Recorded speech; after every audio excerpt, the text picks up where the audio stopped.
future of virtual motorsports is now. This September, the heart of sim racing beats in Chicagoland as the Sim Gaming Expo takes over the Schaumburg Convention Center, September 5th through the 7th. Go wheel to wheel in our competition area, test the latest gear, meet top brands, creators, and celebrate with fellow sim racing enthusiasts. Whether you're a seasoned sim racer or new to the sport, this is your chance to be part of history.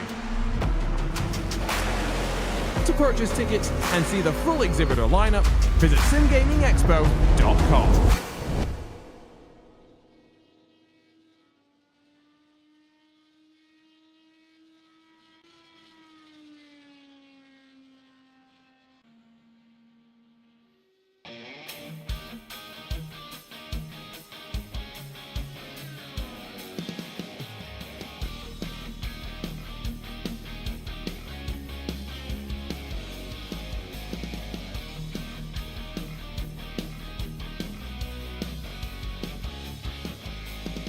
And for the final time this season, it's Tuesday, and you know what that means. It is IndyCar night on iRacing. Hello again, everyone. I am Gary Gatso, and welcome to P1's broadcasting signature presentation of Championship Tuesday, Round 12, Week 12 of Season 3 of 2025 of the IndyCar Oval Series. Tuesday night top split presented by Topia Systems, coming to you from our third and final crown jewel of the season, fourth if we want to count the grand slam of adding Daytona into the schedule this season. We're at Michigan International Speedway for the last race of the season. Coming into today's race, Pinero leads. There he is on the camera right now. He leads with 1,995 points, so 1995. That was a good year. That was the last really good year in IndyCar racing, I think. And he leads over Seb Alexander, who's now second with 1893, and Nick Sudik, who's down in third with 1873. Clindy, our defending series champion, has fallen to fourth spot with 1862. The race and the title is still alive, but reality, unless something bad happens to Adriano, it is a race for second place in the standings, as only 31 points separate second, third, and fourth in the standings. As always, joining me in the booth is Justin Petschauer and Luis Gonzalez Nunez. Gentlemen, good to have you here. We're getting ready to go racing, but thoughts coming into the final race of the season with the points battle. Is it looking like another Pinero championship? I think it is, but I'm also looking at first and second and the lap times here for qualifying, and oh man!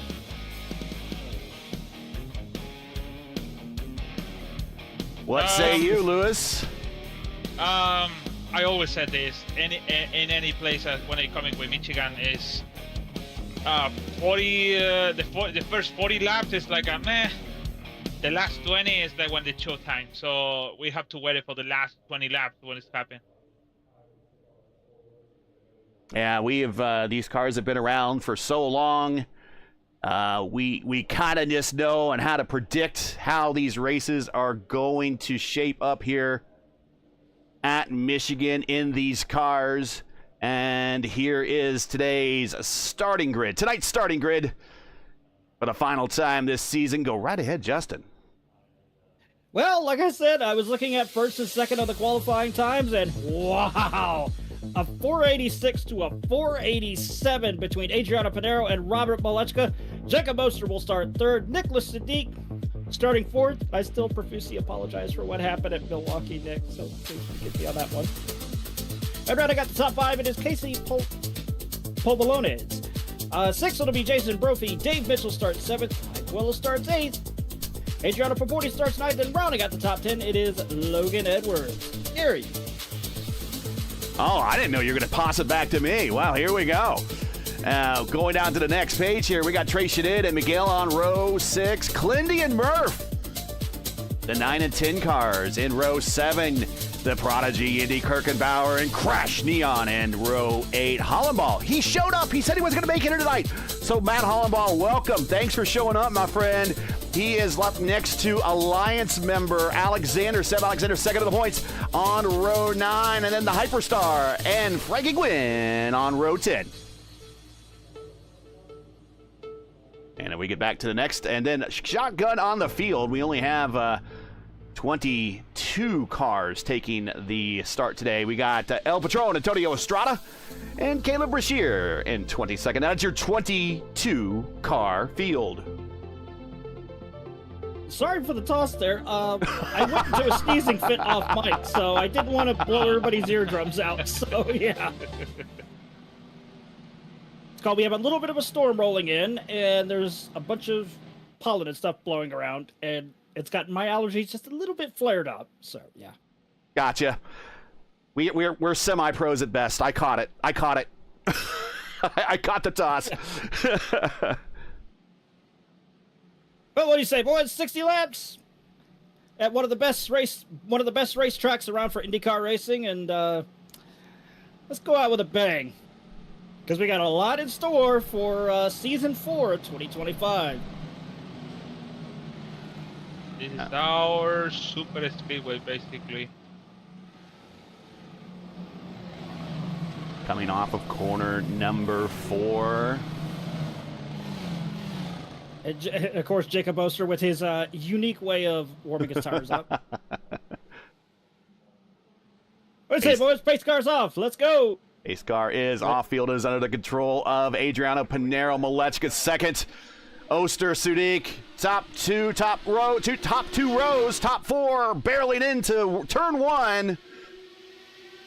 Povolonis making a good move to the outside.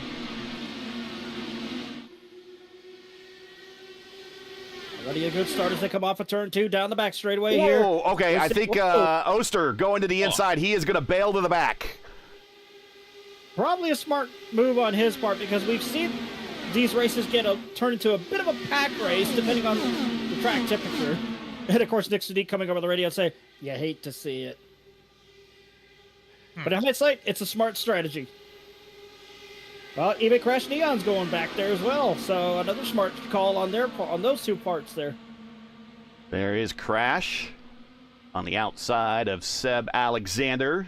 Second in the points, but your points leader, and if he continues this up, might be your provisional champion. But Quilla Povolonis and Logan Edwards 3 wide going into 3. Logan down on the bottom, hugging that yellow line. Here comes the mailman. Fraporti is up to 4th. He's already up 5 spots. Logan up 5 spots. Also a little bit further back, the prodigy Indy Kirkenbauer. He's up 5 spots. Already we see a possible chance at going back to 3 wide. Not going to happen. They go down the back straightaway here. We already see a number of cars here with a good enough run. They're backing it off just a little bit. From what I'm seeing, it looks like Antonio Estrada was backing off. I could be wrong. No, that was Cledworth down there in the middle, right underneath Trace it in as they come off of turn 4 here. Still side by side, 2 rows deep as they come down to complete lap number 3 and move on to lap number 4. Clindy in the new paint job in the pink car. He's going to go low into 1. Right above him is Logan Edwards. Right in front of him is Nick Sadiq. Way up top is Povolonis. Here comes Trace Shadid with a run on the outside. And they are still 3 wide going down the backstretch.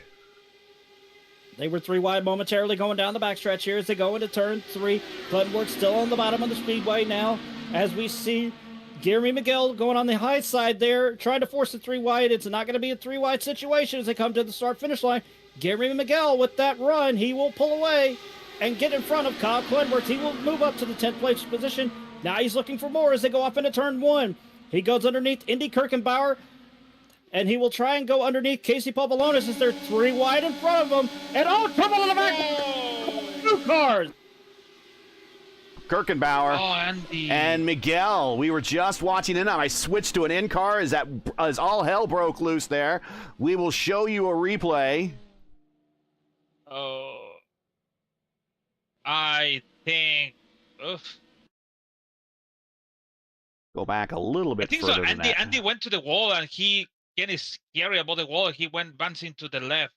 That's what I guess. Yeah, that's from what I'm seeing. That's exactly what happened. I know Kirkenbauer wants to try and was asking, what Jeremy Miguel was doing, but that was just a little bit of turbulent air that was tossing the front nose of the car there, and he basically lost it trying to avoid hitting the wall and ran into the back of Jeremy Miguel, sending both of them airborne big time, as they would say. Let's watch this. It's going to be right in your living room from this shot. already by that point. Let's go back and let's ride with Indy. Oh. Here is Indy. And there you see to the inside, this is Miguel down here in the Elio Castroneva's Indy 500 livery. I'm going to agree with you a little bit on that one, LGN. I think he got close to the wall and came off the wall, and Miguel was there. And if he maybe goes back and takes maybe if he goes back and takes a look at that, he might not be as upset with Miguel as he is right now. Man, the onboard camera of Mitchell and Murphy, getting close in there. Yeah, Gary Miguel saw Indy was up on his high side, and he held his line coming off of turn 2 there. Let's go. We're riding with Mitchell right now. That's not a good angle. But watch them as he makes his way through here as Days of Thunder style, cars flipping through the air. But let's go to Murphy on this. Let's go back 10 seconds and let's watch from Murph's point of view. He was front row and center on this. So was Clindy. Yeah, I didn't see Miguel come down on him. No.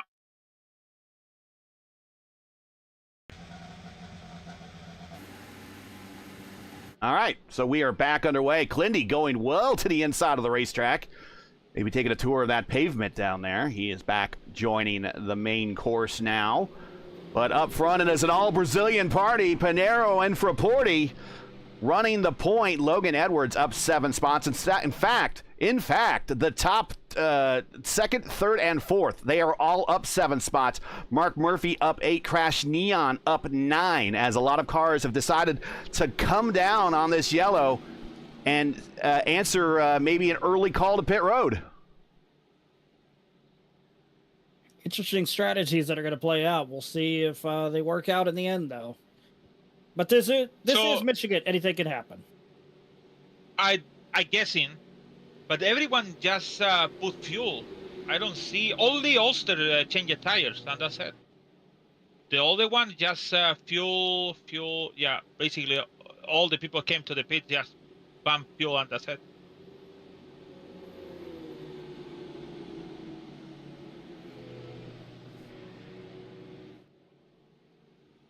Yeah. Now, Brendan is in pit. Mitchell is in pit. Talking about, Mitchell put 8 seconds on box. So basically, yeah.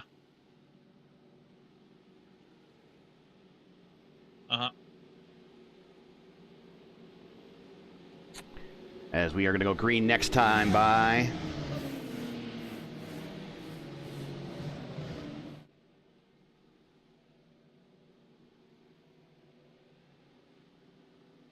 apparently there's baseball talk going on in the voice check under caution.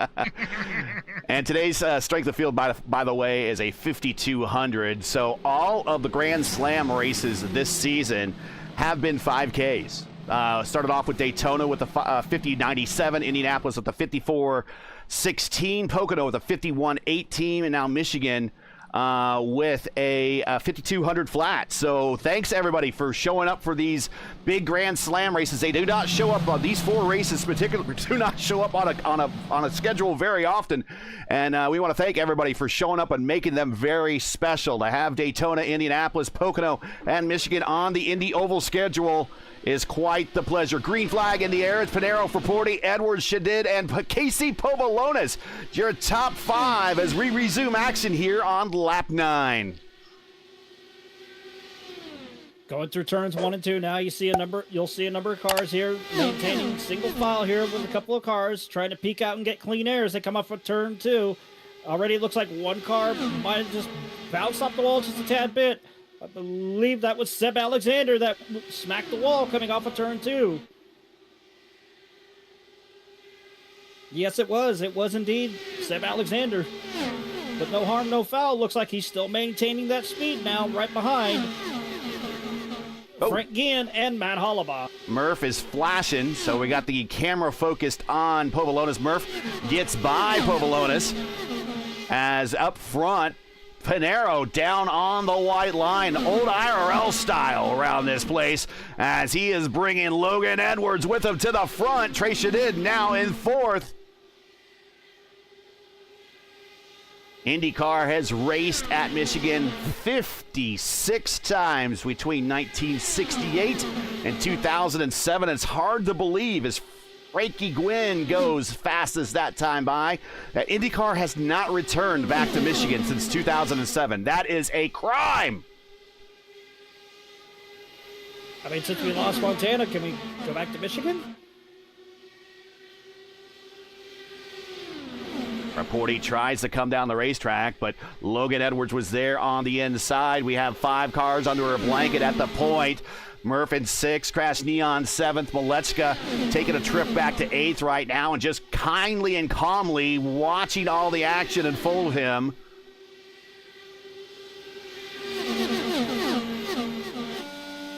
And here is the view. Sorry, here is the view from Malechka.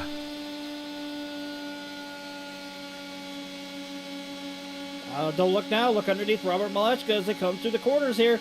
It's going to be Kyle Clenworth there with the run underneath Robert Malechka. Who's going to be at the line? It's going to be Clenworth who will get that 8th place away from Robert Malechka as they go through turns 1 and 2 right now. There was a momentary battle of 3 wide, but it's now back down to 2 wide as Logan Edwards he's having fun right now. He's trying to find that spot for clean air. And, oh, God, they're going to try and make it 4 wide. No, they're not. I thought they were, but they aren't. There's are you crazy? Are you crazy? That's the between the lines that you were hearing there. I mean, there was somewhat of a 4 wide, but not really a 4 wide at Milwaukee a couple weeks ago in the IIS that I unfortunately caused. But, yeah. At least with this one, you can get away with running 4 wide. Milwaukee running 4 wide, not so much. Riding with King Robert, the #1 car in this split. That means he has the highest I rating. This is a home race. This is a home game for Robert as we watch him from 9th spot right now. This is nothing. And again, just like Lewis said in the opening, it doesn't really matter what you do for the first 40 laps around this place. It's really where you put your car in the last 20. Yeah, it's especially with if it will go on the back with Jason Broffin in 17, just hold it over there. Oster, sorry, in 15. It's just hold it over there until because for sure it's gonna come in maybe 1 more or 2 more yellows in the end. I hope not that 2nd or 3rd yellow is coming on the last lap because it's game over. But I always said Michigan is 10 laps to go. It's much fun than when they started to lap 40 something or 50. Riding with Malechka still. Here's a view out the gearbox right behind him. We have Alliance members side by side. That is Ty Quilla and Matt Hollabaugh. Also right behind him there, we got Nick Sudik. We have Seb Alexander. I see El Patron back there. I also see Fast Frankie Gwynn and Jacob Oster back there as well as Brophy just hanging out. Yeah, while you were talking about those guys there, they were 3 wide momentarily as they were going through turn 4, but it looks like we're trying to get even more 3 wides going here, guys. Take it easy.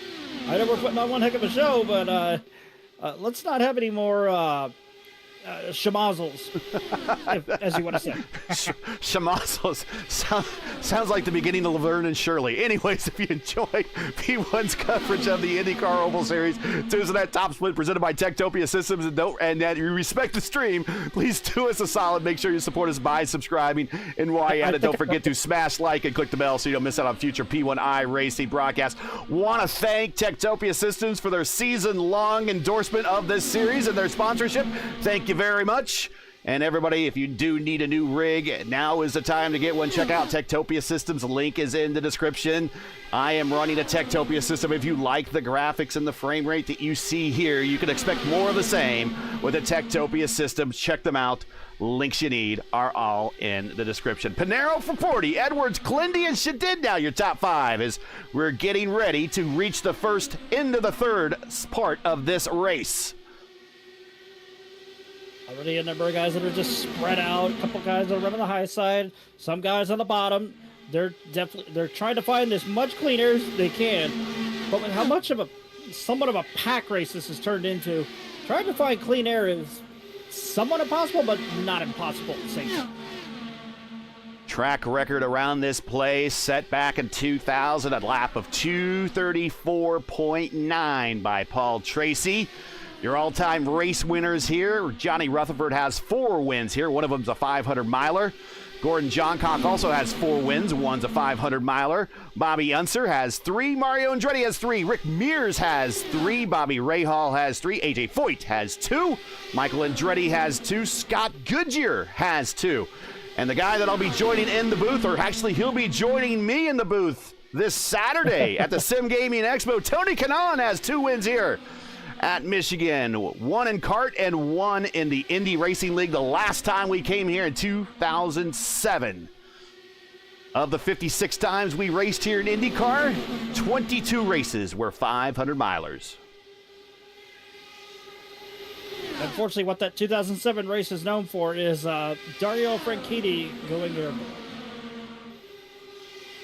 Ooh, big twitch by Oster. We just get the camera on him, and he goes to the bottom of the racetrack, but he got it under control, but he got a little snap loose going into the corner, but he held it.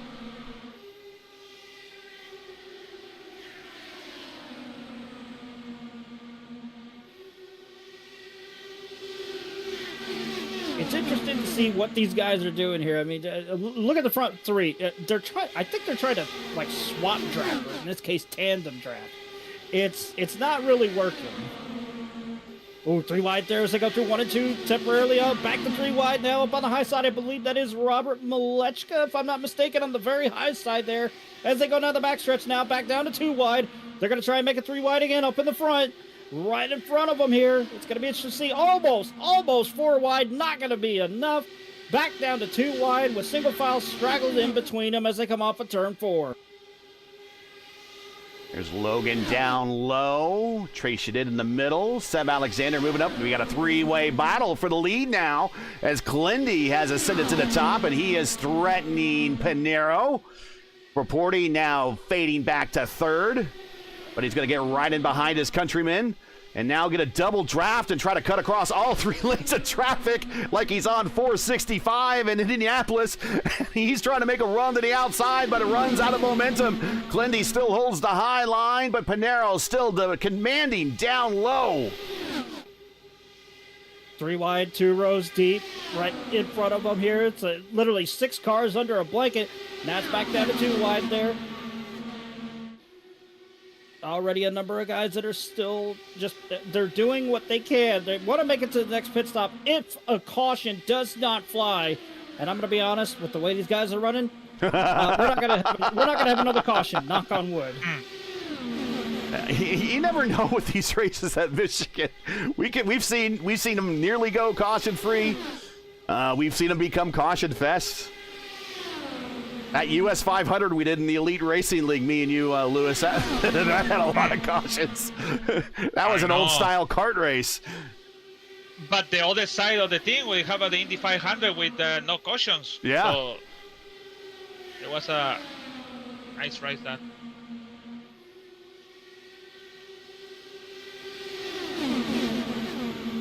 Already scattered between the different lines here that you can use here on the bottom, on the middle, and the high line. That's the one of the best things about Michigan here is it's so wide you can use any line and you still have that momentum to try and go by the guy that you are chasing. But you have to make sure that they don't pull down in front of you. That way you lose all that draft, because the moment they pull out and go to the little line in front of you, you basically hit the old saying a brick wall of air. Yeah, you would think that how well these cars race here. First of all, this would be a regular on the IndyCar schedule, and it's not. Not since 2007, of course. And then you would also think that this place was purpose-built for these cars. And I kind of got to believe they were back in the day, especially this place in Texas World Speedway. But You know, this place makes its money now. Ooh, big loose by Nick Sudik as he grabs it coming off the corner. But this place makes its money now on a couple of NASCAR weekends, and that's it. And it's a shame that it kind of sits in the Michigan countryside doing nothing for most of the year. Well, to actually correct you on that one, they no longer have 2 dates in Michigan. It's now just 1. Yeah, a lot of wasted real estate out here. They could use it again for another IndyCar race. In fact, this race will be part of the Gomez Sim Industries Open Wheel Invitational at the Sim Gaming Expo next weekend. You can catch me and Maddie Wagner in the booth on the call on that. That should be over on the Sim Gaming Expo YouTube channel. We look forward to that. Be a 15-minute. This weekend. It's coming this weekend. I know, it's hard to believe. It's going to be a 15-minute sprint race, I believe. So these guys are going to be very eager to get to the front. Wait, 15 or 50? I think it's a 1.5-minute sprint race. Oh, boy. What?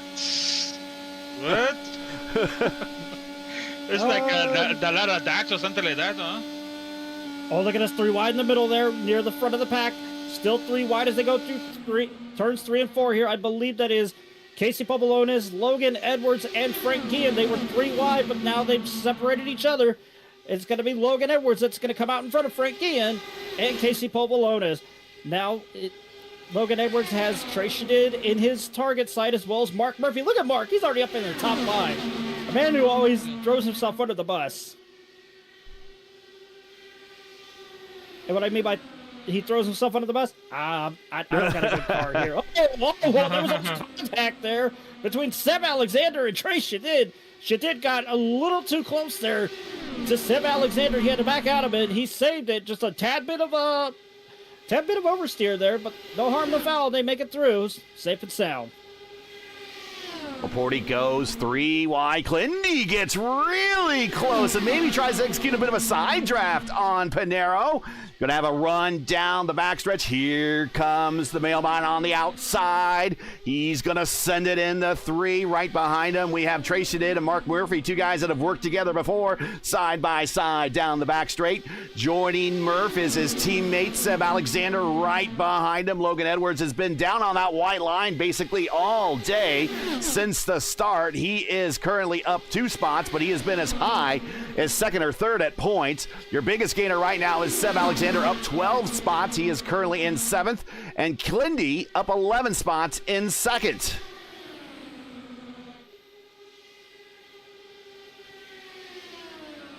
Oh, look at this. Look at this up in the front there. For Porty, he chased Trey Shadid up the track, and for Porty gets by him. He basically sold him a dummy on pushing him up towards the wall. But now look at this. They're trying to make it. Logan decided to go the high side, and he is up in the gray, he is up there on the cushion. That's what you call. I too like to live dangerously on the edge. He sure was. Of course, the last time we were here was the P1 600. That was won by Oster over Hamilton Akabuizi and Matt Hollenball in 3rd. Rashad Craig and Brendan Lichtenberg finished 4th and 5th in that race. Before that, it was Season 2 of 2025. We had a 52-57 strength of field. Malechka over Oster by 30 thousandths of a second. Season 4 of 2024, Week 11, Round 11 was a 54-63. Adam Blocker by 0.4 of a second over Oster once again. And back in Season 3 of 2024, Week 1, Round 1, Malechka beat Pinero by 26 thousandths of a second. So if you want a photo finish, this is photo finish material. And check this out from Antonio Estrada now up to the 10th spot, up 11. The boss man definitely picking and choosing his way through the field there. He's going to try and get up towards the front because we all know he wants to get that win. And look at this, Reporting getting understeer and oversteer at the same time. How he did not wreck going down the backstretch while trying to make a pass underneath Kyle Clenworth, I will never know, but well done on that one. But don't look now. Look at this. Here's Nick Studik right behind. He wants to get up into this fight and throw his hat in the ring and say, hey, I want in on this as well. Very patiently, Nick Sudik, and he is looking at a top 5 finish either way in this championship, but he really wants to get on that second step of the podium. Logan Edwards signaling he is pitting in, so here we go with the green flag pit stops.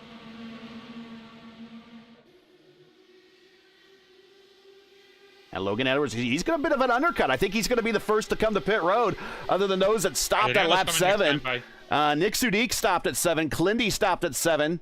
So a lot of those drivers are going to have to come again. Who's coming? Adriano's coming now. Adriano Pinero coming next time by. Oh, Nick Sudik with the huge run, though. Nowhere to go. Oh, that's close. Yeah, a little too close for comfort there. Oh, it's for Porty blinking out now. Here comes Pinero. Getting the whoa! It is clear. Whoa! Oh my God! Man. How did he not get a speeding on pit road penalty there? It looked like. As Triple H used to say, he's that damn good, and he is coming to pit road right now to get to the lone pit stop out of the way for his season. Contact between Nick Sudik and Seb Alexander. Whoa, and for Porty coming to pit road. Final pit stop of the season done for Pinero. Here comes Crash. Here comes Frapporti. And you thought I was talking about Frapporti when I said Crash. Silly you.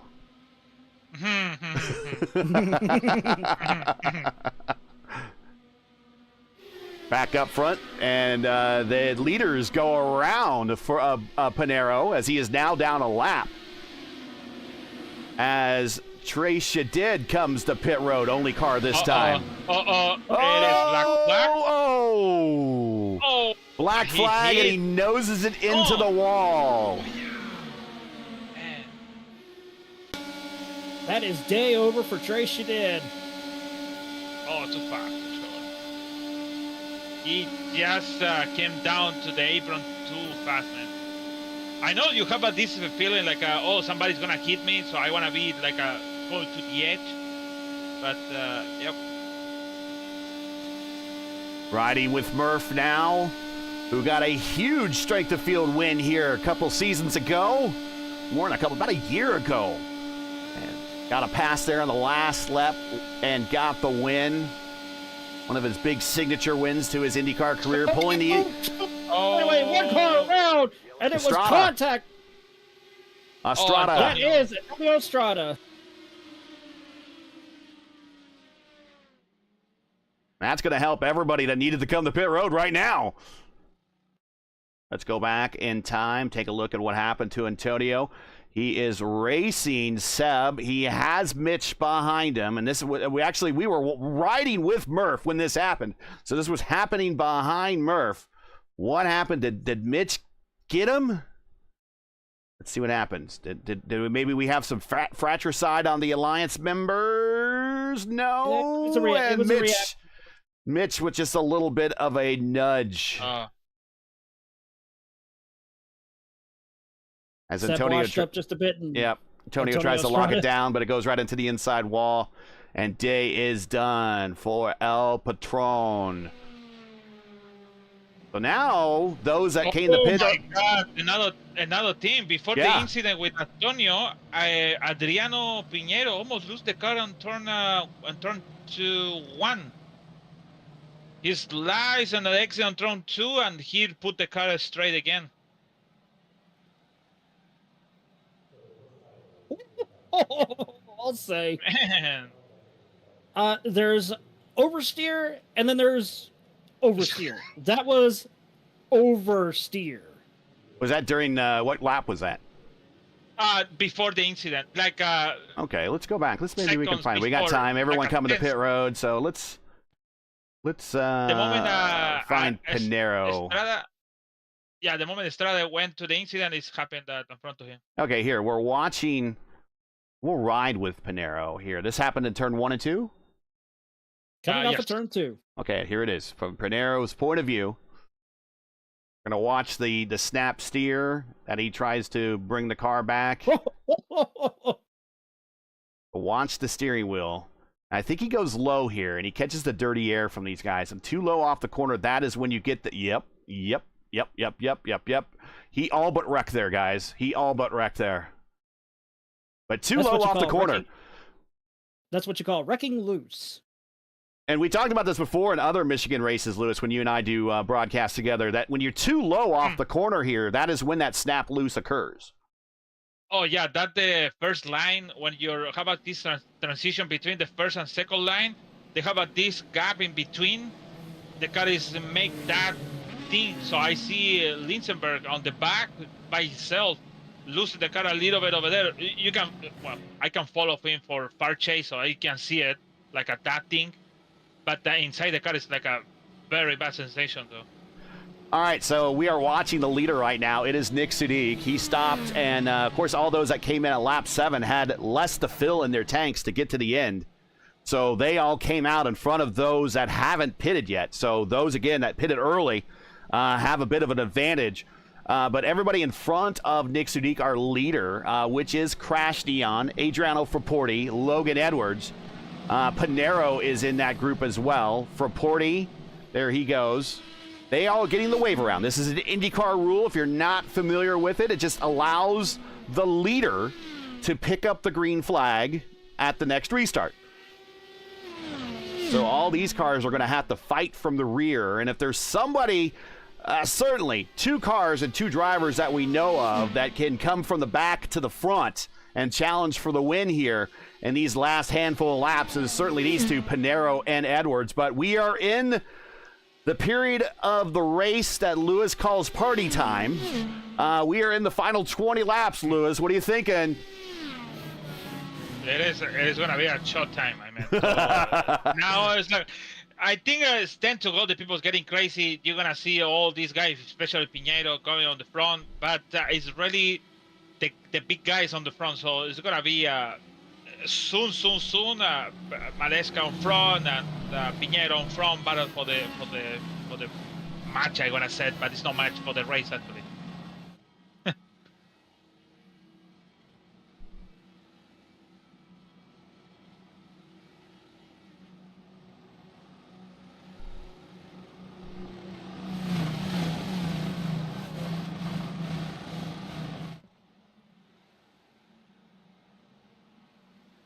Pace cars off. Getting ready to go back green here. A little bit of a stack up as they come into the restart zone. And here we go.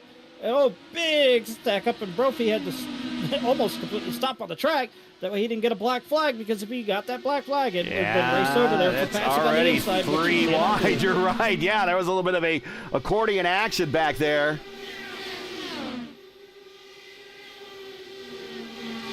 And it is go time for the I-5G and Power Slide guys, too. So they are going to move forward very quickly. They are going to be up at the front here in the next 10 laps easily, if not less than that. But back up front, it is Clindy, Nick Sudik, Murphy, Alexander Quilla. And so what we're going to see very shortly is we're going to see a direct battle between the Rogue Alliance team and the I-5G Power Slide Alliance as they are moving to the front very quickly. 3 wide there in the back with Brophy. It was back to oh, well, I was about to say something, and then back up to the front. They were getting a little too close there. Look at him in the mid-pack here. As Lewis says, it is showtime. Let's get it for the Rumble. Look, here it comes. We're going to go 4 wide off the corner. Here comes Robert to the low side. Frankie went in the middle. Here's Pollenbaum probably here. He's you're 4 wide. You're in the middle. Contact. One, I think somebody lost part of the front wing there. Back to 4 wide temporarily as they come up a turn 4, back to 3. Whoa, very tight. And great driving by all these drivers. Stellar job, 4 wide through the tri-oval, going into 1. This entire pack underneath the blanket here. And look at that, up on the high side. Somebody went by Brophy. They're 4 wide again as they go down the back stretch. Almost contact there as they go down the back. It's going to be a huge, it's going to be a mad scramble here.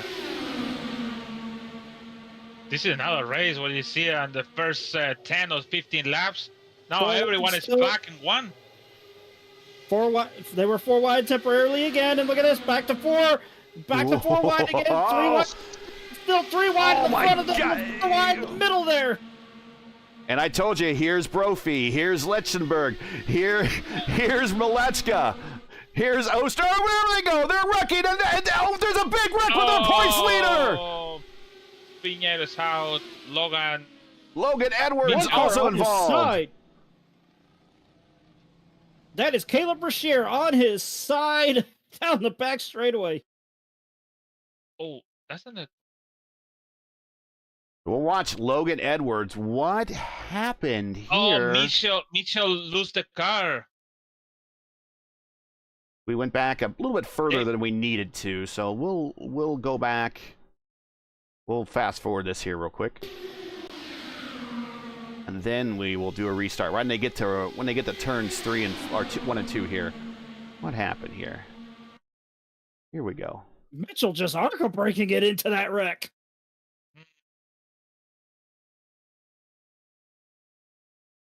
Mitchell coming off the corner.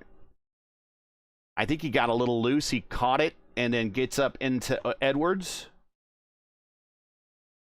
That's Caleb Brashear. Edwards and Brashear are in similar issues, but then Edwards gets tagged down low by Mitchell. So let's go back just a little bit further. Check this out.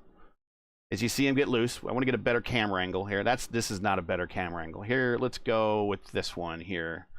Yeah, let's go with the blimp. There we go. That's much better. And let's check this out. So you have to see it. yeah, you're watching this car here, the red car in the middle. Yeah.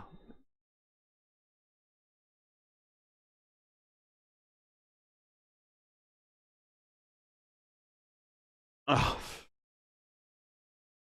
Gosh. The holes closed up. The holes closed up and there was just no place to go. Let's ride from Crash Neon's point of view, from suggested by Luis Gonzalez Nunez. Here we go. I'm counting at least 5 cars involved in that wreck. Yeah, we have meatball flags for Pinero, Edwards, Brashear, and Mitchell. And I think Frankie Gwynn snuck through, which, oh my gosh. Oh, Trey Shadid was involved. Who just joined, he was somehow down 10 laps, so he must have had a blink out or something. No, Trecha did. No, it was the black flag when I keep hitting. Okay. Yeah. It started from Brashear to Edwards on front. Just like 4 cars, maybe? Yeah. All right. Okay. So real quick, let's pay some bills. We got to pay some bills real quick. First of all, if in December P1 Broadcasting becomes the primetime home for Today at the 500, sponsored by Oil and Gas Safety Supply, your nightly destination for all the action leading up to the prestigious PRI Hoosier 500. Last Kiss of the Bricks going to start here for 2025. The countdown is on, so pucker up and don't miss a second of the action. You can catch practice leading up to the big race right here on P1 on Tuesday, Wednesday, Thursday, leading up to the big race. And then I will be in the booth for qualifications on Friday and Saturday. And the Carburation Day will also be here on P1 as well. We'll have a more detailed schedule as we get closer. We're about 100 days out now, so be looking for it. Make sure to like, share, and subscribe, and we appreciate you very much. Techtopia Systems is the presenting sponsor of the Tuesday Night Top Split here on P1 all season long. Techtopia is where quality and affordability go full throttle. From custom rigs to powerful pre-builds, Techtopia System delivers top-tier performance without all the sticker shock. Built with premium parts and backed by a team that cares, every system is tuned for gaming greatness. Techtopia Systems, built right, priced right, game on. To learn more, check out their links in the description. Again, if you like what you see here, this is a Techtopia system. Frame rate, everything runs great here. Graphics look great, sounds great, everything's great. If you want something like this for your home or for your rig, check them out. Once again, if you're just joining us, you are watching P1's coverage of Championship Tuesday, round 12 of 12 of the IndyCar Oval Series Tuesday Night Top Split, presented to you by Techtopia Systems. We're currently at Michigan International Speedway for the last race of the year. Currently, Nick Sudik leads with about 7 laps to go. Getting ready to take the restart here. Make sure to like that, smash that like button, subscribe to the channel so you don't miss out on the next race. And also, don't forget your commentary team by sending a donation to our GoFundMe campaign. Link is in the description. We certainly would appreciate it. It's the last time you get to chance to donate for this season, and we certainly would appreciate the opportunity you take to do that right now. Green flag in the air. It's Sudik, Alexander, Clindy, Murphy, and Brophy, your top 5. With 7 laps to go. Already 3 wide again. Look at the bottom there underneath Jason Brophy. Here comes the king, Robert Maletska, but now they're going to try and make it 3 wide again. Right behind Jason Brophy, it's going to be Otter, Jacob Oster, Ty Quilla, 4 wide, Ty Quilla up high. They tried making it 4 wide, but it didn't work. No, Quilla tried to go on the high side, but might have thought better of that. And now do we see some of these teams start trying to work together here, but it's the Alliance versus the Power Slide I5G squad, and the I5G squad is now in the middle. Oh, Murph blinks out. Oh god, they're 4 wide again as they go up into they're turn 3. thinking about going 5 wide. If they try 5 wide, it's going to have to happen here on the front stretch or even the back stretch. You cannot do it going through the corners here. Lichtenberg, though, he's stuck. Oh. He cannot go anywhere. And Nick Sudik just has Nick Sudik needs to apologize to his wife because he is married to the yellow line right now and can't go anywhere. Ouch.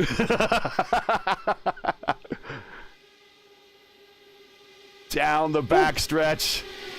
Better give that a Valentine's Day card if he gets to win here today. I tell you that. Oh, Brophy slides up the racetrack. Brophy had to back out of it because they were 4 wide, and now here we go. It's going to be chaos there. They're going to go here's a 4 wide. Let's go up top. Oh, and almost contact there between Lichtenberg and I believe that was Matt Hollema. They somehow make it through as they go. Murphy! Oh my God, Murphy in that goal was huge. And I think that's the race. That might be, we might get a green-white checker. I don't know. And I'm talking about green-white checker. But right now, Nick Sudik is the leader. And that might be the race, guys. That might be the race. And we're going to go back and watch that. That was around Lichtenberg.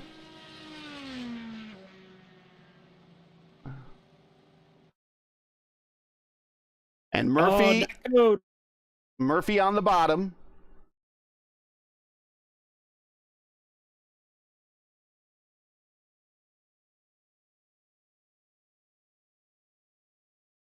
We're going to go back and watch that again. Pick it back up here. Man, look how close Hollabaugh and Brendan were. Wow. Okay, Brendan getting a big run. I mean, he has 4 cars in front of him punching a hole in the air. He's going to get a big run. Oh, netcode, just vicious netcode coming off of Murph.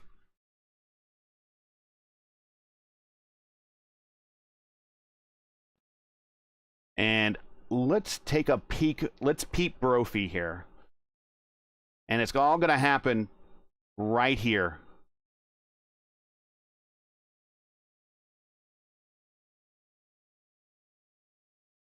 Go back again and watch that one more time.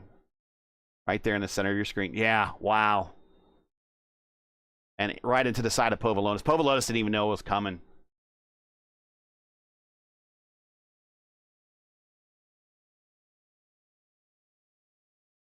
Hollenbaugh was involved as well. All right, so I don't think we're going to go green. I think we're done.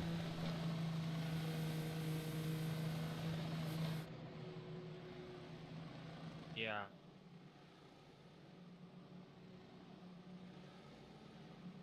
And this is huge for Nick Sudik. Remember, I mean, I did not show you the points coming into the day, and here they are.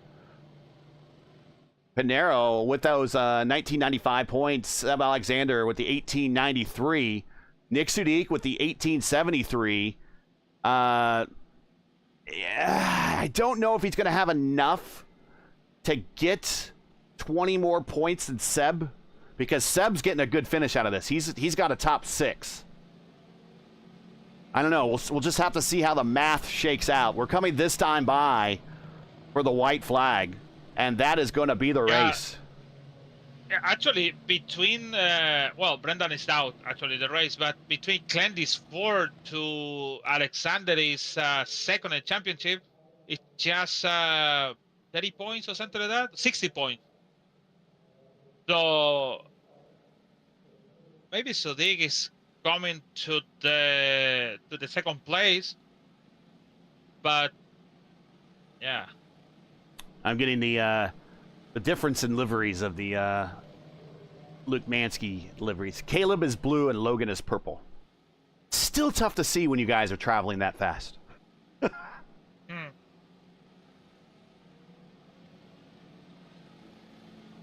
And white flag in the air, 1 more lap to go, 2 miles, now less than 2 miles for Nick Sudik to get probably one of his biggest wins of his Oval Series career.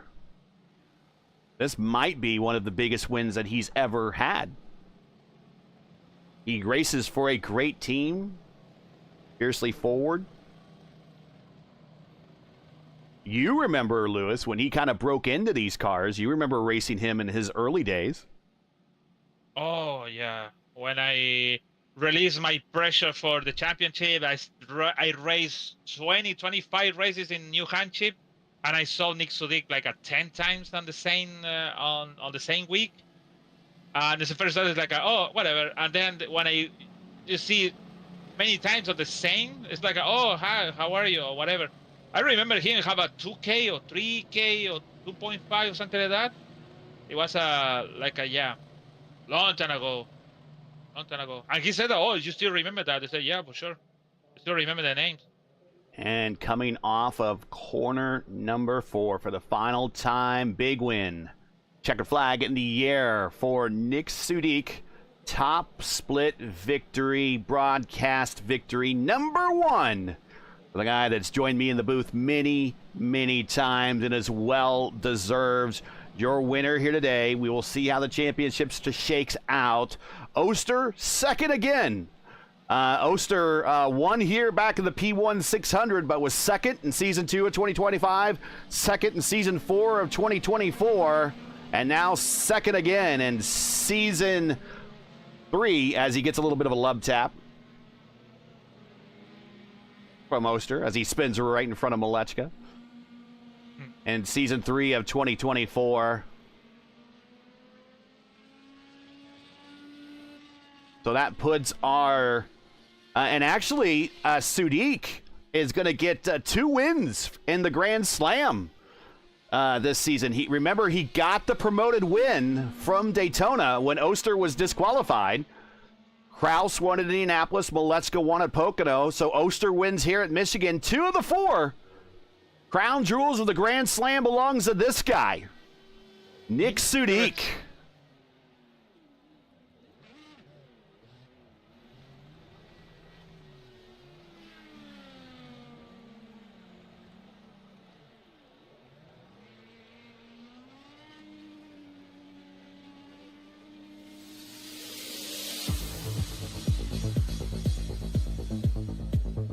And there you see Nick Sudik with the win. We will talk to him momentarily. He's going to be very happy. Jacob Oster, 2nd again here at Michigan.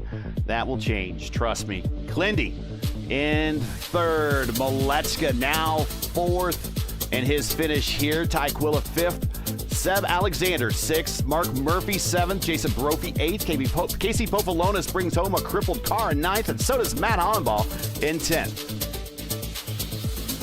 Crash Neon 11th. That's Frankie Gwynn in 12th. Brendan in 13th. Be seeing him this weekend at the Sim Gaming Expo. For Porty up front for much of the day. Comes home 14th. Dave Mitchell 15th. Pinero, not the finish he was looking for in the finale, but we'll see how he holds on to the points lead. He should be able to hold on, but we will see for sure when the points are tallied up here and as the week progresses.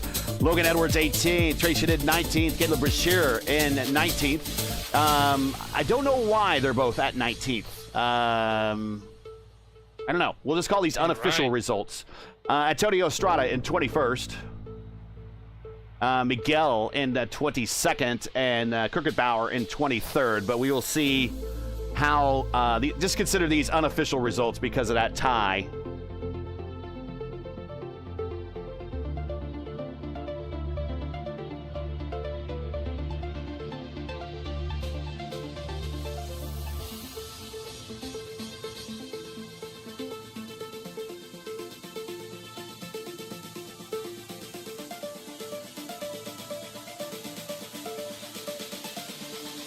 Oh, it's not 16 over here.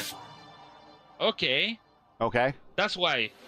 Yeah, the LTBO said not 16. It's just count 15 Mitchell and then 17 Adriano. All right. That's why it's 219 over there.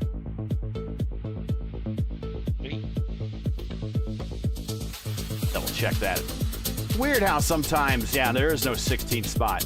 So Mitchell is 15th. I guess it would be Pinero 16th, Logan Edwards 17th, Shadid 18th, Brashear 19th. Then 21st, 22nd. Okay. So again, here it is from 14th on down. I'll read it for you, so everyone knows. It's Fraporti, Mitchell, Pinero, Edwards, Shadid, Brashear, Estrada, Miguel, and Kirkenbauer.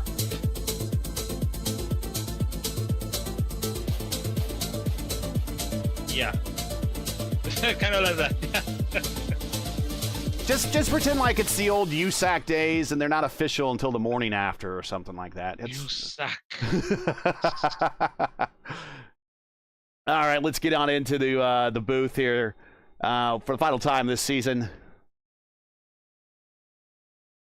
Close some extra screens. And we'll bring up Clindy, and here he is. Here is Clindy. Hey, Clindy, you hate to see these races in that way, but an excellent race for you. Improved 10 spots, made the best run you possibly could to make up as much ground you possibly could in this championship. I think it's going to crack you maybe into the top 3, but you hate to see how these races end, especially at Michigan, when you know you have a shot for the win under caution. Did you have anything for Nick there in the final laps? Were you just saving up for it, or was just the bottom line too OP today? I was the only one who could not run the bottom fast, I guess. So I thought I was going to have a better chance in lane 2. And, I mean, the cautions were just timed really terribly for me. Like, I went from first to third on one of them and first to second on the other because Nick was on pit road while the caution happened.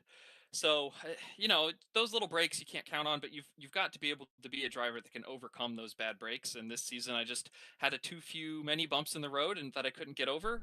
You know, at Motegi, I got trapped behind the pace car when I should have been the last car in the lead lap. And at Kentucky, I just couldn't pass Hamilton and Pizarro and Lichtenberg. And, you know, those 80 points I left on the table right there, plus, you know, not sniping Nick today at the line, are just the difference between first and third in the championship, which is amazing, right? We have such quality competitors in this league to be able to share the track with them. And, you know, for Nick to be as clutch as he was today and put that performance up, that's, you know, deserving of a championship. Even if he falls a couple points short, you know, Adriano is going to have to sweat it out and see where the points fall here in about an hour. It's got to be frustrating that you've actually already mentally made the connections in your mind that your campaign came down to 4 or 5 key moments over a period of a 12-week, 13-week season. I mean, it's that level of minutia that you have to make sure that you are paying attention to every single week, and to have it just come down to 4 or 5 little things. It motivates you to want to come back for more, but it's got to drive you nuts at times. You just got to think about it. It shoulda, woulda, coulda, you know? Yeah, I mean, for a defense of my inaugural first championship, I can't say that I'm disappointed. I didn't really put much effort into the car this season just because of the aero changes. I felt that the car wasn't handling to my liking, and the racing is not something I excel at. But, you know, I got better as the season went on. Obviously, I won 2 really big SOFs, and, you know, another podium today just shows that I'm capable of learning even when I don't want to. So, yeah, the fact that 5 or 6 positions on the racetrack is the difference between me, Nick, and Adriano is insane. When you have a 12-week season and 8 of them count, it's just that close. And Seb's up there too, so I have no idea how the points are going to look, but I should be third. I believe I'll be third behind Adriano and Nick. Well, congratulations. Nevertheless, we got a couple weeks off here before we start back up at Fontana, so we're coming right back to a racetrack very similar to this. Shout outs, friends, family, sponsors, anyone you want to say hi to on a pretty successful campaign to defend that championship.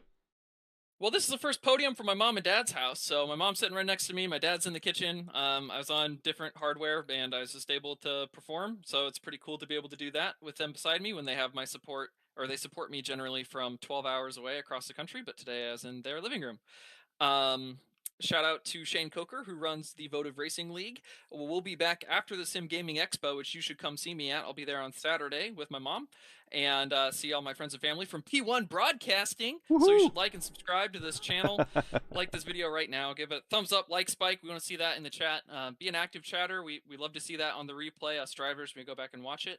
Thanks to Justin and LGN up in the booth who've been here every Tuesday night. Thanks to my cousin who runs Segerman Farms. And, thanks to everybody who gave room into the podium today. So Nick, myself, Jacob Oster, and then, Rob makes the setups for the Votive Racing League. So shout out to him. And I think he finished 4th. And then all the Indy Alliance and Rogue Racing guys and the Satellite guys who we race with, just make these nights so magical. So it's awesome to run with them and the track guys here and there. So just fun to be a part of this community, and I'm glad this race went pretty clean for the most part, and we had a lot of fun. So we'll look forward to you coming back in a couple weeks for season 4? Season 4, 2025, yeah. Hard to believe. Well, congratulations, and I will see you in a couple days at the Expo. So we'll see you then. Travel safe, and congratulations on the P3. Thanks, Gary. I'll see you later. All right, and let's bring up Jacob Oster. Here is the Worm Man, Jacob Oster. Jacob, another P2 kind of at Michigan. Other than the P1 600, you kind of got second place covered up on these shorter sprint races, and another one today. Of course, the caution kind of ended the fun a little bit early, and that kind of locked you into place. Did you have anything for Nick, or it was just going to be pretty tough considering the bottom seemed to be kind of powerful today? Well, given the kind of the pack being all scrunched up like it was, I don't know if I would have been able to do what I was planning to do, which was to use his fading tires to shove underneath him on the exit of 2.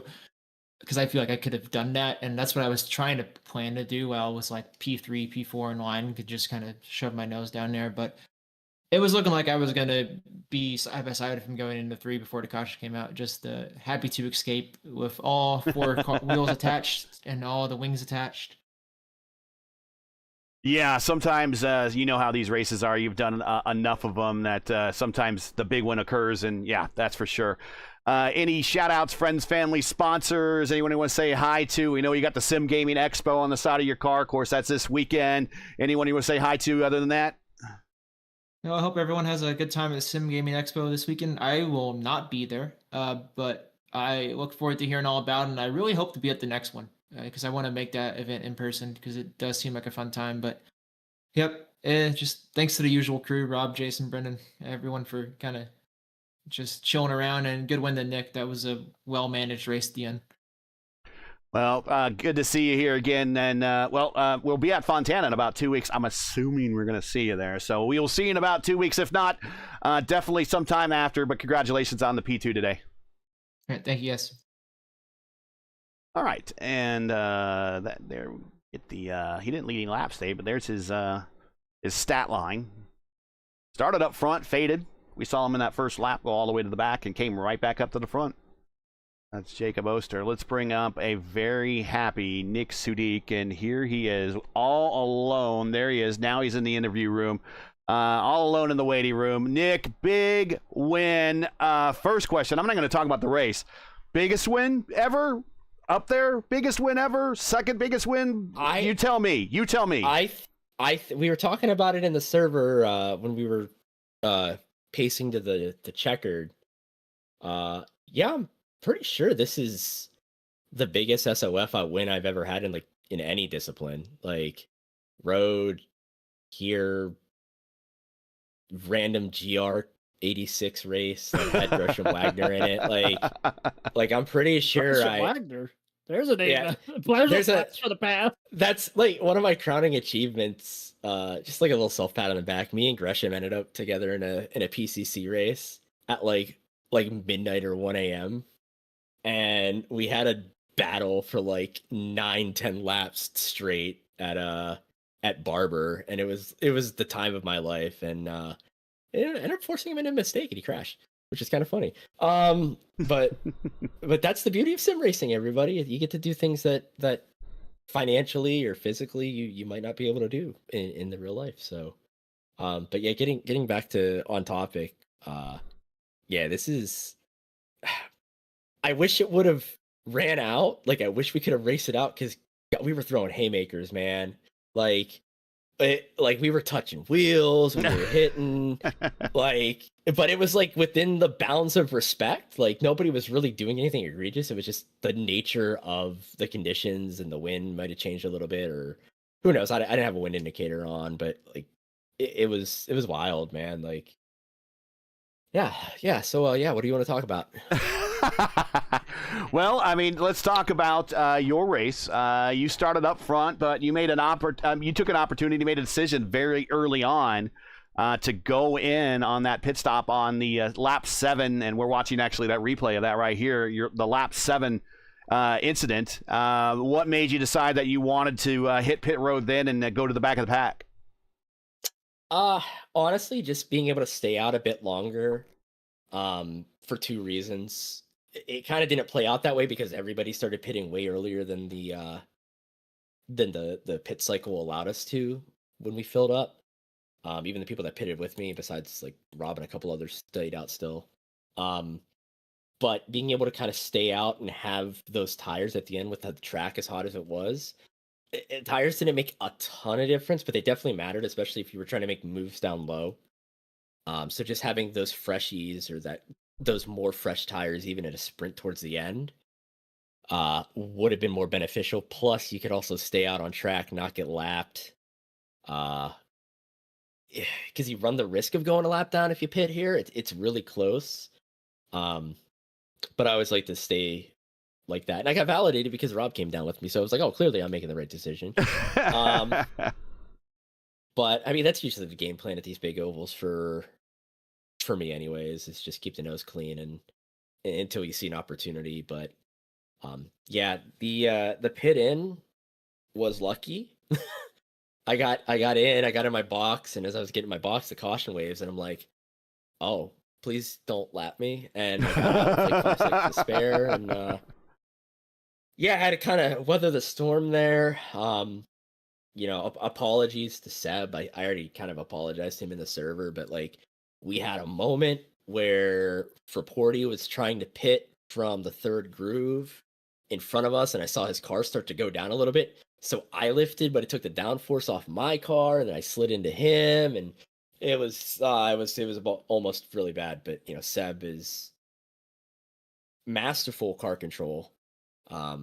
With that, and that was a hell of a save from not just me but him especially. I think he was like 20 degrees to the left.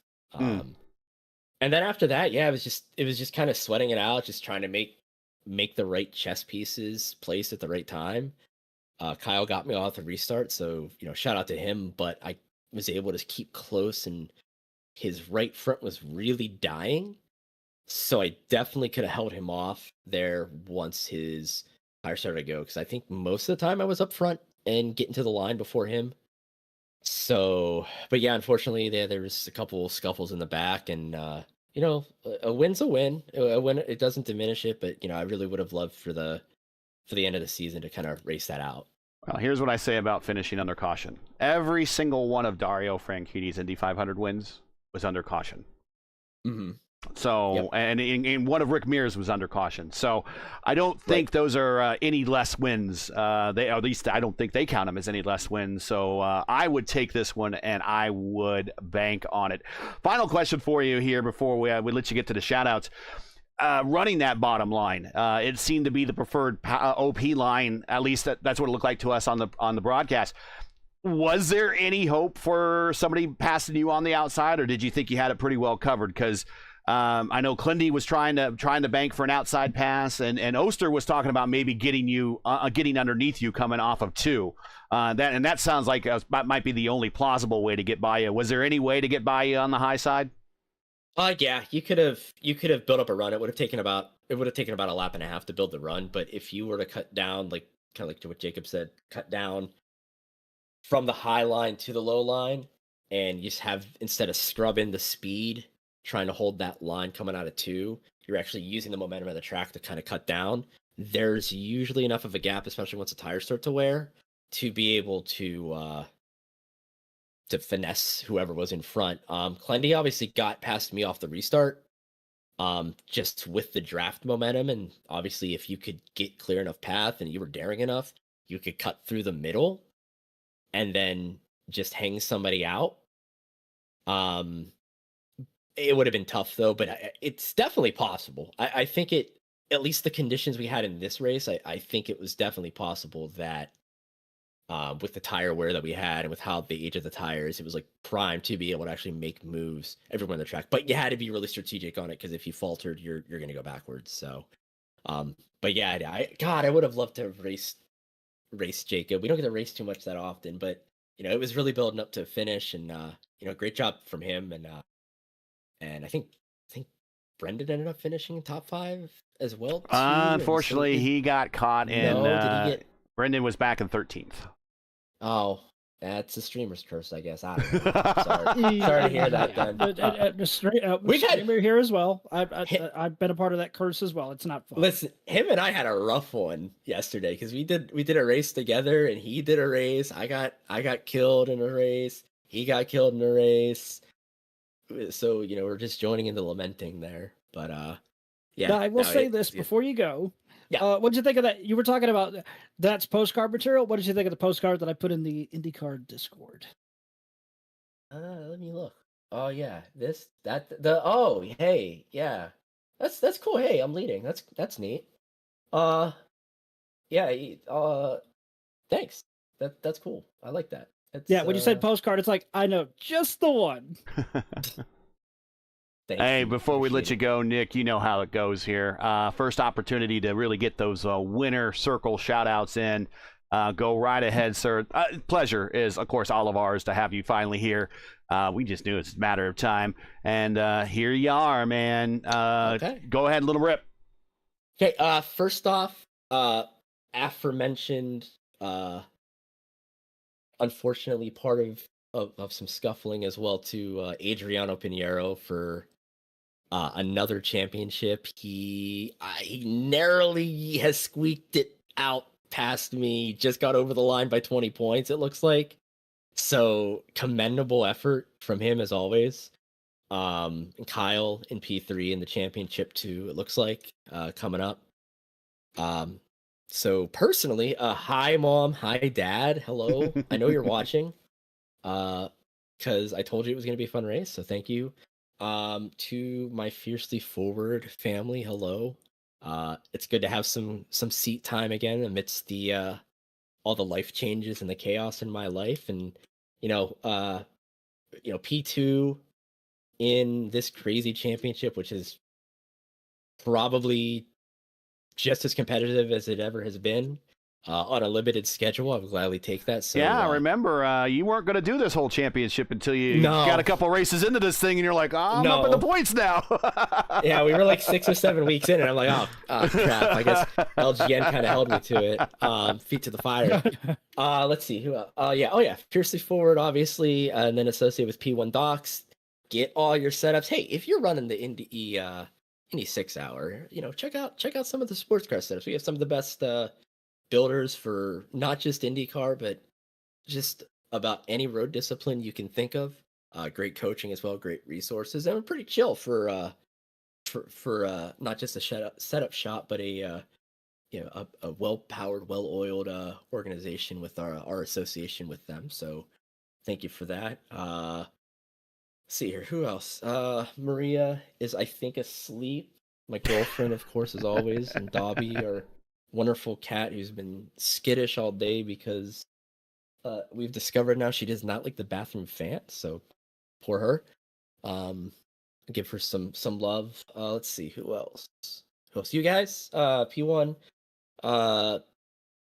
having some fun, bringing this to the community, growing the iRacing Indy community, and Rob especially. Rob Malechka, hello, sir. Thank you for supporting Fixed through the good times and the not so good times, and helping build. No, seriously, and helping build this championship to what it is, as well as the rest of the community. Getting 5K races, man. Getting 5K races Yeah. on a regular basis. That's huge. You don't see very many other series, and this is shout out to Rob. You don't see very many other series putting together 5K strength of field races. You don't. You just don't. Not consistently. Not at all. Let's see. Anything else? Am I forgetting anybody? Come on. I think that's it. You save it for the next time you're here. Yeah, I'll think of something. Next win. I'll think of something. Usually I ask. Well, I'm not a first time winner, but usually I ask first time winners what their favorite ice cream is. Okay, well there you go. What is your favorite ice? I think I know Nick, the answer. What's your favorite ice cream, Nick? It's actually a regular flavor. It's mint chocolate chip. I could look. I mean, your car kind of says mint chocolate chip when I look at it too. Yeah, no, for sure. And thanks for a wonderful season, and we will chat soon, I'm sure. Well, congratulations on the win. And speaking of cats, mine has decided to jump up on my desk here and is now headbutting my mouse, so I'm trying to control it now. But hey, Nick, again, awesome win. Good to finally have you up here. I always like having you in the booth, but I like having you in the booth for the broadcast, but it's even better now that you put together the dub. Regardless of how you got it, congratulations. Proud of you. And I know you've been going through some stuff, and I just hope that just adds to the good feelings on top of everything, and that you're ready to go and everything. And we will chat later, but man, we are so proud of you. Thank you guys. Appreciate it. Love y'all. Hey, trans rights are human rights, by the way. I knew I forgot something. Thank you guys. Good night. No problem. Nick Sudik, the winner tonight. And as soon as I'm done talking with Nick, the cat jumps down off the desk and doesn't want anything to do with me. So I don't. Nick just must have that animal magnetism to him. Before we get out of here, well, actually, no, we'll give final thoughts here, and then I do briefly want to talk about next season and go over the schedule just really quick. But final thoughts here from Michigan. Starting with you, Justin, and then LGN. And I think I know what LGN is going to say. But Justin, final thoughts from you, sir? Well, here at Michigan, you get what you paid for. One heck of a damn good race with basically everybody using all the available lanes, the bottom, the middle, the high line, 3 wide, 4 wide. At one point, there was talk that they were probably going to go 5 wide over the radio. Thankfully, they did not do that. But that's Michigan for you. You get, as someone who's run in both open wheel and stock cars here at Michigan, give me an open wheel car any time of the day or week over a stock car, unless it's the Gen 4 Cup car. Then I will say it's somewhat up there with the IndyCar, but nevertheless, some of the most exciting racing here. I am looking forward to seeing what we have in store for Season 4, as well as Season 1 2026. And yes, I'll even say it, the 2026 iRacing IndyCar Series season. I cannot wait, because I get to see some old friends of mine from the NIS that surprisingly still run that series. But from what I've been hearing, we're gonna be doing a doubleheader with the NIS once again for the first time since 2022.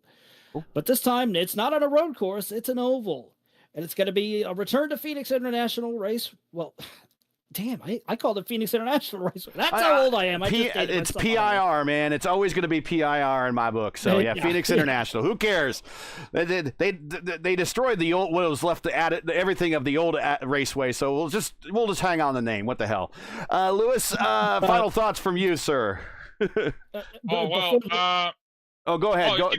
Keep going. I was going to finish. I will say, in regards to the renovations that happened to Phoenix, I will agree on one thing. Yes, they did need to tear down the Foyt, Bryant, and petty stance, because if you ever went to Phoenix in person and you saw the support beams for them, they were so rusted. They were literally on what you would call the verge of red tag status.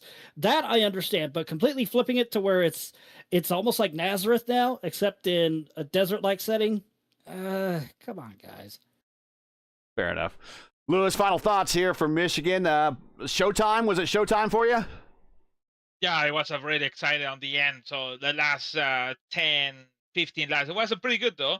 To be honest, it should be like that. Always is like that. So it never, even when you're racing, it's like stay quiet in between the field and then at some point it's like you have to push it and you have to gain for the best position at the end, and that's what Nick Sodick did today and did very well. This is crazy because and we know, everyone they watching here, this is the only race in the week is over 5K. As the only race on the week you can maybe make the points for the championship. For sure, because it's 5K and maybe 4 point something to the end. But because Nick Sodick won, he jumped into second and he finished the championship for under 20 points. So thinking about if he's maybe Nick have a better result in one of them, better than Piñeiro, it could be a champion just in this race. So it's very crazy. It's just only because the big field, the big SOF we have today, is just 20 points, and Glendy second by 68. Again, we don't know. Maybe tomorrow we're gonna have a something 4K tomorrow, or maybe on Thursday, or maybe Friday. But to be a 5K and gain like 300 points in one race, like actually 296 Sodick did today, it's not gonna be easy for the week. So for me, nothing more to say. See you in 2 weeks in Boris. Yeah, see you 2 weeks and fix the series again. Yeah, we got a big hole in the schedule coming up. Tomorrow night, before we get to the schedule here, tomorrow night, Mark Murphy will at 8 p.m. Eastern be bringing you the action for the Horizon. Actually, not the Horizon. That's normally on Wednesday nights, but it's a special Wednesday edition of the IndyCar Open Series. They will finish up their series for Championship Wednesday at Road Atlanta, and that will be at 8 p.m. Eastern. Then Mark will also be on the air 8:30 p.m. Eastern time, or actually closer to 8:20 p.m. Eastern time. Just check the website or the channel here for the American Motorsports Association Xfinity Series. Will be at Gateway. And then we got the weekend off, and actually we got the whole week off, Monday, Friday, Saturday, Sunday, Monday, Tuesday, Wednesday, Thursday next week. The next race for us actually for the channel after this coming Thursday will be the following Thursday when Mark does his AMA doubleheader on Friday and Saturday nights. Next time you hear us is exactly when Lewis said will be on the 14th at 8 p.m. Eastern time for the Votive Indy Oval Series Round 5 at Texas, because we will be, or at least a lot of us are going to be at the Sim Gaming Expo September 5th through 7th in Schaumburg, Illinois. And I will be on the air, I think, on Friday night at 5:30 p.m. Eastern time for an exhibition race for the Gomez Sim Industries Open Wheel Exhibition Race at Watkins Glen. And then I will be on the air next at 12:45 p.m. Eastern time on Saturday with Tony Kanaan when we bring you the action from Chicagoland. And actually, that's going to be a 30-minute race, I believe. And then we will wrap up. Me and Matt Wagner and I will be wrapping up for the remainder of the invitational schedule for Barber, Road America, and Michigan, doing a triple header starting at 11:15 p.m. Eastern time on Sunday. And that might be Central Time too. Yeah, that's Central Time. So it's going to be 12:15 Eastern on Sunday. And that's all going to be on the Sim Gaming Expo YouTube channel, I believe. So check that out. And that is the upcoming schedule. Now, that aside, and on the upcoming channel schedule, here is what we got, at least that we believe has been submitted. We've been told has been submitted for next season for the Indy Oval Series that we start season 4 2025. Auto Club we're going to kick off, and then we're going to come back for one that I know Justin is going to be extremely excited about. Week 2, Darlington. Okay, IndyCar has not visited Darlington since the 50s. So I'll get the chance to talk about that. It'll be my first ever IndyCar race broadcast period at Darlington. So we'll be looking forward to that. Then we'll go to Texas for week 3, Richmond for week 4. We'll be doing Legacy, Kentucky for week 5, Indianapolis week 6. And then another oddity racetrack that we have raced on a little bit in the past, but not a lot of, and it's typically a NASCAR track. We're going to be back to Rockingham for week 7. That always gets a lot of eyeballs. IndyCar almost went to Rockingham in the late 70s, early 80s, and we could talk about that. But that will be week 7. Then we go to Vegas, Pocono, Legacy, Phoenix, the proper Phoenix for week 10, Kansas City in week 11, and then week 12 will be the meme race, the one that we have the doubleheader on. And maybe we'll see the championship come down to this particular race, and it would be a shame if it did, but it'll be quite the meme race if it did. iRacing Superspeedway, week 12, December 1st, that week, we will be at iRacing Superspeedway for our doubleheader. So that is the upcoming schedule for the channel and for the Oval Series here starting next season. But I think it's a good time to give everyone back their Tuesday evenings. And I have a short week, so I know I need to get a lot of work done tomorrow because I'll be driving up to Chicago on Thursday. And I look forward to seeing everybody show up to that. So if you hear my voice, a lot of you might not know my face, but if you hear my voice and turn around, do I know you? You probably do. Go ahead, say hi. I'll be looking to meet as many people as possible. But I will be around all weekend. Certainly during the open wheel races, you'll hear me for sure. So that's it for tonight. Once again, your podium here from Michigan. Nick Sudik with He Believes and We Believe, his biggest win ever here on the top split. Jacob Oster, second place again. Clindy comes home third with a last chance dash to get that championship repeated. It's going to fall a little short, but definitely not lacking the motivation to do it again next season. Join us again in 2 weeks when we start all this all over again for round 1, week 1 of season 4 of 2025 of the iRacing IndyCar Oval Series Tuesday night top split as the teams and drivers reset the numbers back to 0 and kick off the next season at Auto Club Speedway in Fontana. Coverage begins around 8:15 p.m. Eastern time. Again, we're still 8:15 for a little while longer. We will let you know when we change times. You'll be changing times as well, but we'll let you know for sure. That's 8:15 p.m. Eastern.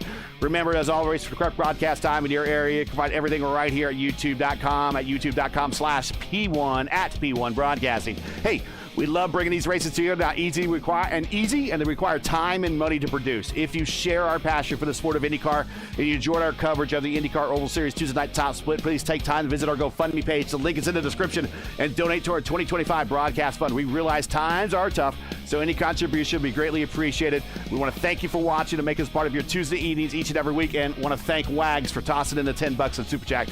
Thanks a bunch, Wags. I will see you over the weekend. Now, as you know, the YouTube algorithm game is not an easy one, so please help support P1 with the weekly grind. Leave a comment below. Let us know your thought of tonight's race, and if you enjoyed tonight's coverage, support us by smashing like in the video. If you're new, click subscribe, and while you're at it, hit the bell for weekly reminders so don't miss out on more of P1's other iRacing programming. There's not much of it coming up, but coming up next tomorrow night is Championship Wednesday for the IndyCar Oval Series, the IndyCar Open Series, as they head to Road Atlanta to conclude their season. Championship is coming down to Rashad Craig, Logan Edwards, and ISS podium finisher Alan Berteau, who's in third.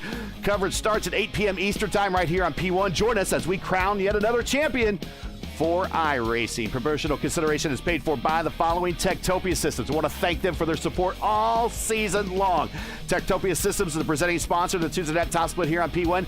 Topia is where quality and affordability go full throttle, from custom rigs to powerful pre-belts. Topia System delivers top-tier performance without all the sticker shock. Built with premium parts and backed by a team that cares, every system is tuned for gaming greatness. Topia Systems, built right, priced right, game on. To learn more, check out their links in the description. SimWrap Market is your go-to source for iRacing paint templates and broadcast resources, from clean base liveries to pro-level design assets. SimWrap Market has everything you need to build your brand on track. Visit simwrapmarket.com. Download Customize Race. Track cams for this racer brought by Whiplash Sim Cans. Get the most out of your iRacing experience with Whiplash Sim Cans. To learn more about Whiplash, you can like them on Facebook. You can follow them on X and Instagram. Links are in the description. For business inquiries, to learn more about P1, what we do, like us on Facebook, follow us on X and Instagram. All of our social links are in the description. So for Justin Peschauer, Matty Wags, who's joined us up here in the booth, Luis Gonzalez Nunez, want to thank Topia Systems again. Everyone here at P1. I'm Gary Gatto saying all good night and thanks for watching, and all of our men and women serving in the military and as first responders. Godspeed, God bless, and come home safe. Catch us again in 2 weeks at Auto Club Speedway in Fontana. Rest in peace. For the next race of the IndyCar Oval Series, Tuesday night top split right here on P1. Good night, everybody. We'll see you in Chicago.